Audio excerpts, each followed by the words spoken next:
A medianoche muere Cenicienta. Ella barría siempre en silencio, como si al mover demasiado las escobas pudiera revelar el secreto que guardaba bajo la piel. A cada sacudida, diminutos copos grises caían de sus brazos y se confundían con el hollín de la chimenea. Nadie en la casa lo notaba, bastaba con llamarla Cenicienta para que la explicación pareciera obvia. Nadie imaginaba que no era suciedad, sino fragmentos de su propia carne desmoronándose. Había aprendido a esconder los montones de polvo que dejaba a su paso, los recogía con cuidado, los apretaba en puños temblorosos y los lanzaba al fuego, como si devolverlos a la llama pudiera recomponerla. Pero cada mañana se levantaba más ligera, más vacía. A veces, al mirarse de reojo en el espejo agrietado del desván, veía que su reflejo tenía huecos en las mejillas, grietas que pronto desaparecerían, pero que le recordaban lo inevitable. Su cuerpo no duraría mucho más. Fue en uno de esos amaneceres, cuando ya apenas podía cubrir con trapos el polvo que manchaba su cama, que apareció el hada. No entró por la puerta, sino que se formó en el humo de la chimenea, como si la ceniza misma hubiera decidido tomar forma. Su voz era áspera como maderas quemadas. «Te estás apagando», dijo, «pero puedes encenderte de nuevo». Cenicienta no respondió. Sus labios se cuarteaban y cada palabra que intentaba pronunciar se volvía un hilo de polvo. El hada se inclinó y le extendió una mano que ardía y helaba a la vez. «No necesitas belleza, ni riquezas, ni mucho menos amor», susurró. «Lo que necesitas es permanecer. Para eso debes tomar lo que otros guardan más profundo, sus recuerdos. Roba uno, guárdalo en ti y tu carne dejará de desmoronarse». Ella sintió un escalofrío recorrer sus huesos frágiles. El eco de aquella propuesta era aterrador, pero el miedo a convertirse en un montón de ceniza era aún mayor. La noche del baile estaba cerca. Desde hacía semanas el palacio anunciaba con campanas que el príncipe abriría sus puertas. Las hermanastras se reían de Cenicienta mientras ajustaban corsés y cosían lentejuelas.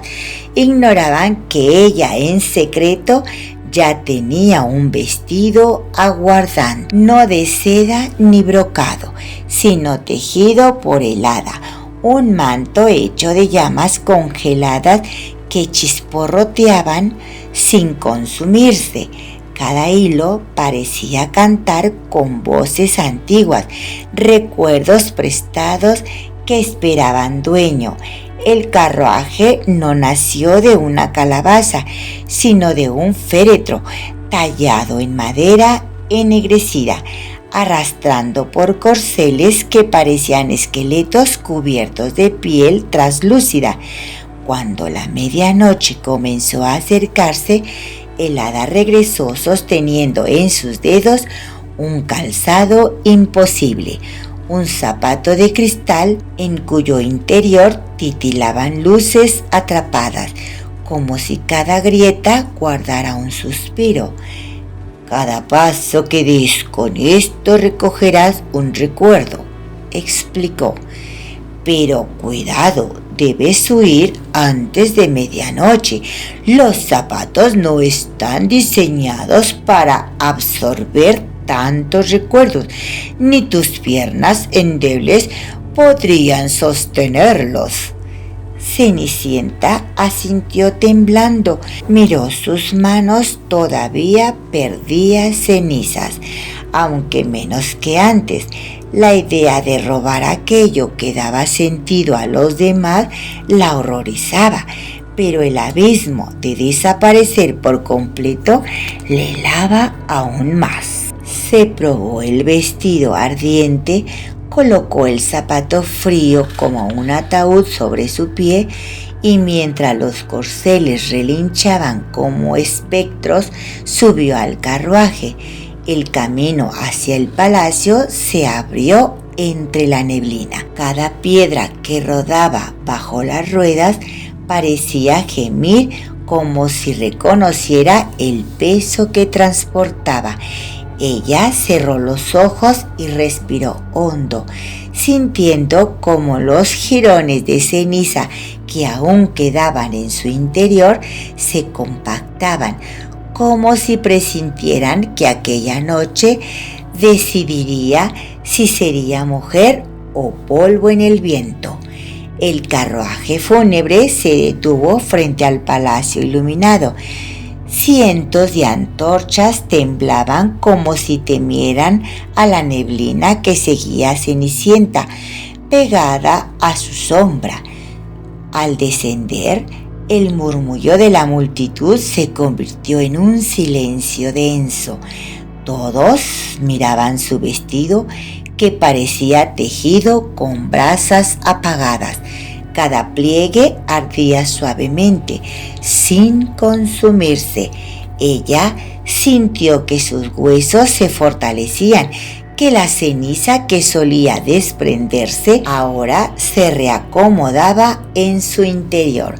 El zapato de cristal brillaba con un resplandor casi líquido. Con cada paso que daba, un destello quedaba atrapado en sus grietas, como si cosechara memorias invisibles. Dentro del salón, el príncipe la vio y olvidó el aire. No era belleza lo que lo atrapaba, sino la sensación de que frente a él caminaba algo imposible, un reflejo surgido de un sueño que había tenido en su infancia y que nunca logró recordar del todo. La deseó al instante y al mismo tiempo su instinto lo empujó a retroceder, como quien se acerca al filo de un abismo. Ella sintió su atracción y su miedo, pero bailaron. Con cada giro, el príncipe la apretaba más fuerte, incapaz de soltarla, aunque su mirada le produjera escalofríos. Sus ojos no eran azules ni verdes, sino brasas apagadas que ardían en silencio. Una parte de él quería huir, otra hundirse en ellas. Cenicienta también temblaba, no por amor, sino por la certeza de que el zapato estaba trabajando. Cada roce con él drenaba fragmentos de su memoria. Mientras se mecían, ella veía imágenes que no le pertenecían. Un estanque donde el príncipe jugaba hacía años, la voz de una madre que lo llamaba antes de morir, un sabor de pan recién horneado en una cocina real que nunca había pisado. Todo eso entraba en ella, cerrando las grietas de ceniza, devolviéndole una solidez que jamás había tenido. Pero la medianoche avanzó y Cenicienta se dio cuenta cuando ya era demasiado tarde. Cada campanada sus tobillos ardían.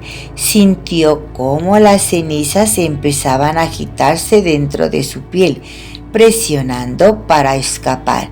El príncipe la sostuvo más fuerte, temiendo que desapareciera, y por un instante ella pensó en robarlo todo, devorar cada recuerdo, cada vida que habitaba en sus ojos. Si lo hacía, quizás permanecería para siempre. El reloj dio la última campanada. La ceniza estalló desde su espalda como alas negras. El príncipe la soltó, horrorizado y fascinado a la vez, viendo cómo su cuerpo se desmoronaba con la violencia de un incendio invertido. Ella trató de gritar, pero de su boca solo salió polvo gris. Se desplomó en el centro del salón, rodeada de gritos y antorchas agitadas. En el suelo quedó un charco de cenizas tibias y en medio de él los zapatos de cristal aún resplandecientes, cargados con las memorias robadas. Del humo emergió el hada, invisible para la mayoría, pero clara para aquellos que se atrevieron a mirar demasiado tiempo las sombras. Recogió los zapatos con manos de hollín y los sostuvo a la luz de la luna. «No estaba lista», susurró. El príncipe, aún arrodillado, sintió que las palabras estaban dirigidas también a él, aunque no comprendiera por qué. Quiso acercarse, pero el cuerpo de la hada parecía disolverlo todo a su alrededor. Ella acarició los zapatos como si fueran un animal dormido y se volvió hacia la oscuridad del bosque. «Algún día», dijo, dejando que las llamas de las antorchas reflejaran el cristal, «habrá otra que sepa danzar sin quebrarse, que sepa resistir el filo de estas memorias, y entonces quizás la historia no se deshaga al alba ni se termine convirtiendo en una tonta cursilería romántica».